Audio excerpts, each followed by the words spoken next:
آجی چین کثافت کاری من جمعش کنم. خب بچه بریم براتون بسازمش. فقط بدون بطری خالی نیاز داریم. مقداری داخل شریکا میریزیم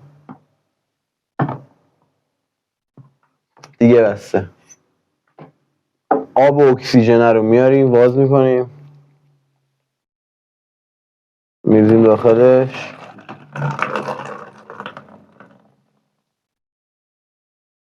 کافیه. اینا رو یه مقدار با هم دیگه مخلوط بکنید. یه دونه لیوان بیار، به خودش مقداری پتاسیم پرمنگنات بریز. خیلی شد. همش بزن تا قشنگ حل شه.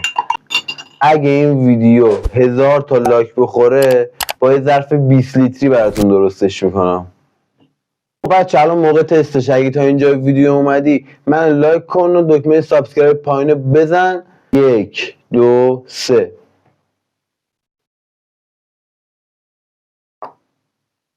وای وای